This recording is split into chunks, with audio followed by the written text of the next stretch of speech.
America's latest farming crisis. We got to watch this. Sounds interesting. We talked about this on the podcast. My general understanding is that America sells billions of dollars of soybeans to China every year. However, this year, China has refused to buy any as part of the ongoing trade war with Donald Trump. And in fact, China is now buying soybeans from Brazil and Argentina and other countries. And so American farmers are suddenly realizing, we have all these soybeans we can't sell to anybody, and it's causing a crisis. And so they are going to require or ask for or need a bailout, which Trump will be likely to give them because he needs their political support. Farmers are a big voting bloc and they're traditionally Republican. And so it's a problem for sure. It's a problem, but I maybe there's more to the story. That's what I said was 30 seconds long. This is 14 minutes long. The number of agricultural bankruptcies has spiked this year. And now farmers are saying that they will probably need a bailout to keep their... So we skipped over it. I mean, border closings and immigration raids have made it hard for farmers to find cheap labor. Makes sense. But I assume there's more to it than that. It's causing rising bankruptcies. Just 6 years ago, farmers got another bailout under very similar circumstances, which only accelerated the trend of farming becoming increasingly consolidated.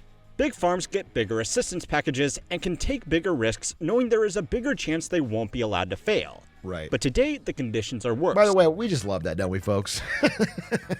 We love a system that rewards the bigger failures and lets the smaller ones fail. To create a system where you have to get increasingly consolidated to make sure that when you f up, the government has to bail you out or it's systemic to the entire economy. People love that, folks. It's the best thing. It's one of the best systems, and we hate Lena Khan, don't we, folks? We don't like when someone breaks that up and tries to create competition. We think it's lame. We think it's whack. Less companies, less drama.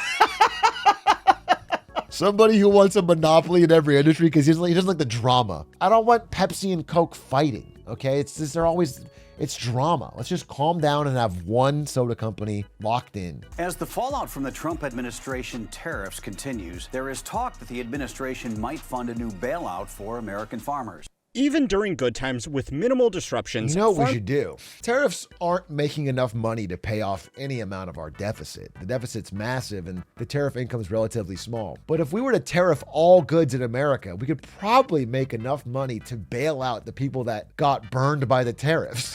So we can have a net no gain. Everything gets less competitive and weaker, but we can put the money back to...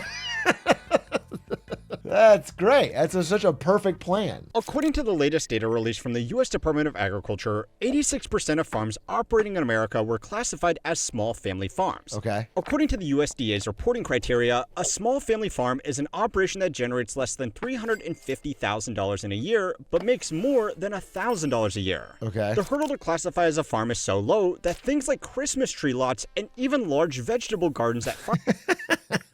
A Christmas tree lot being counted as a family farm is very good. All of these small farms collectively only account for 41% of total land area and 17% of total production. The vast majority of agricultural production is actually done by the way, this is all that matters. This one on the right, we're kind of covering it. Even if all of these were real family farms, saying that the total number of farms has a lot of family farms doesn't matter. Yeah, there could be 1 million of them, but if 90% of the food and the value is coming to the few, then that is what we have the majority of.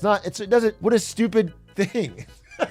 The number is bigger. Yeah, of course there's going to be more small family farms than big ones, but they should have 86% of the value. They should have every percent of the value of production. The difference between this composition and this composition is actually part of what makes farmland such an attractive investment class. Oh, yeah. Now, this is really important to remember when seeing news about town halls full of struggling small-time farmers asking for assistance. It's not that their struggles are not real. They are getting crushed. But it's just that the imagery of lots of small working class farmers going out of business is a really effective marketing tool for industry lobbying. I got an idea, folks, because I'm trying to get a bailout for streamers because we've been working too f***ing hard. Me and Kai and Ludwig, we've all been putting in too many hours and we want to bail out. So if you're in my chat and you look like this, you got to look very like South, middle of the road Republican. You got to look kind of like all American yeehaw. If you look like this, I need you for a PR stunt.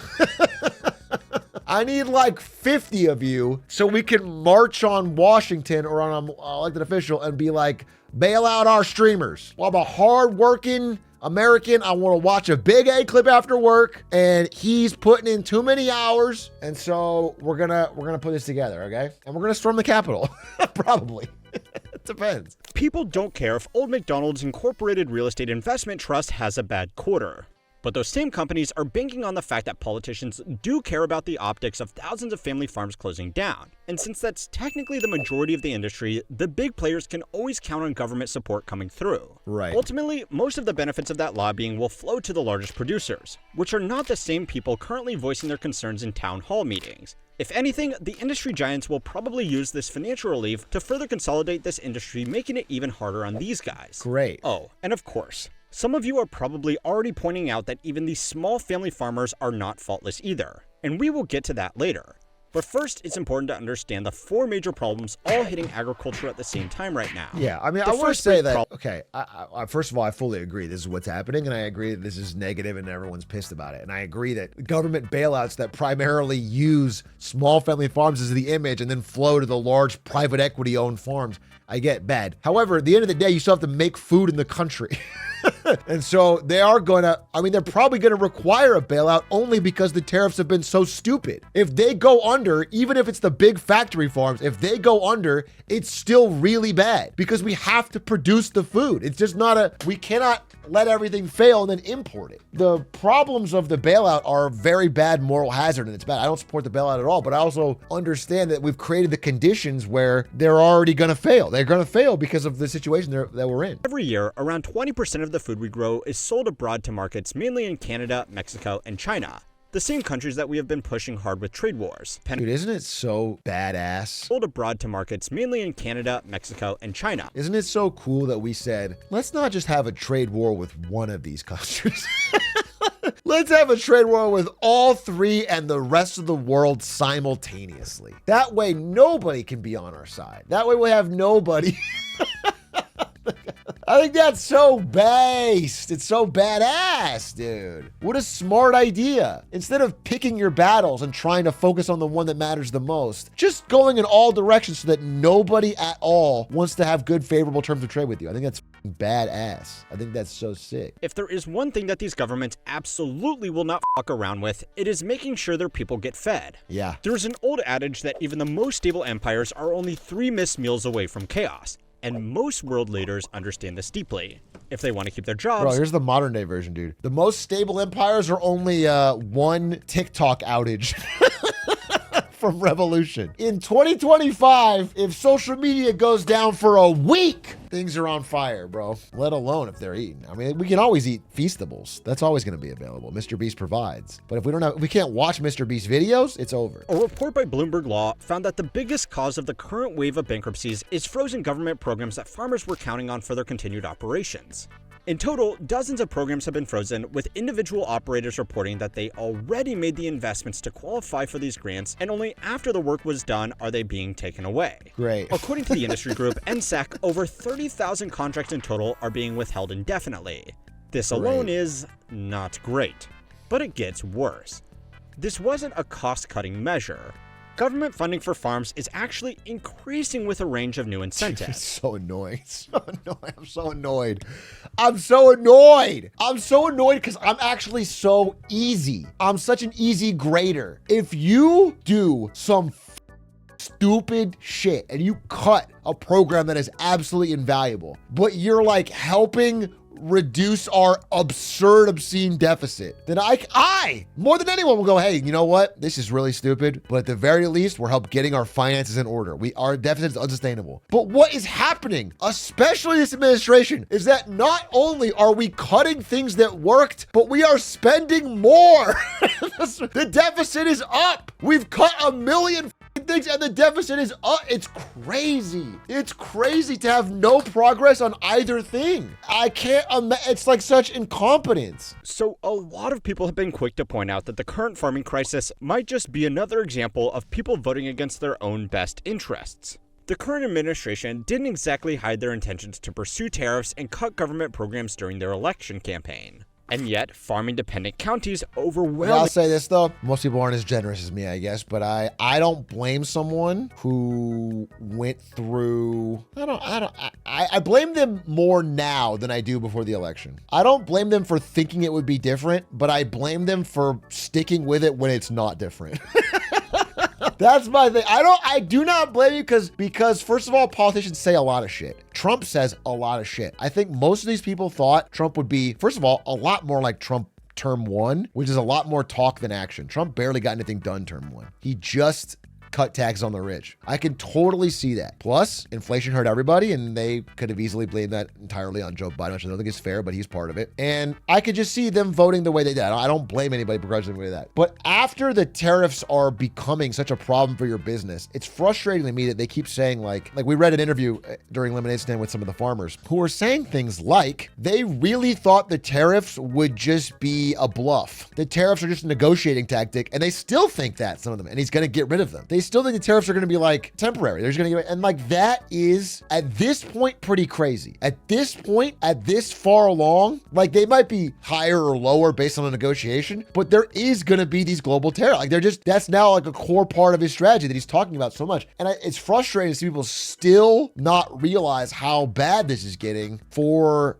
American export industries. Most farmers that are still around today are quite wealthy.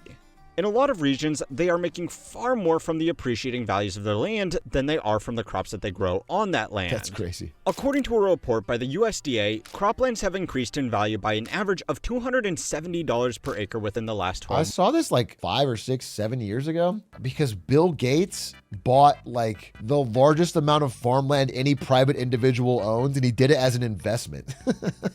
And I remember thinking, well, that's weird. He was ahead of the game. Like Bill Gates owns more farm. He's not a farmer in any way. He's just buying the land because it goes up in value. Someone said it's not true. I just looked it up. It is true. Bill Gates, through his farmland company, Cascade Investments, owns over 269,000 acres by 2021, making him the largest private owner of U.S. farmland. How does it compare to Clancyville? Not to get off topic here, but that's 1/50th of the size that Clancyville owns for his work camps. Comparatively, it's very small what Bill Gates is doing, but it's still, Clancyville's obviously the bigger issue. The current problem is that those new rules don't officially start until next year, while farmers are dealing with the immediate problems right now.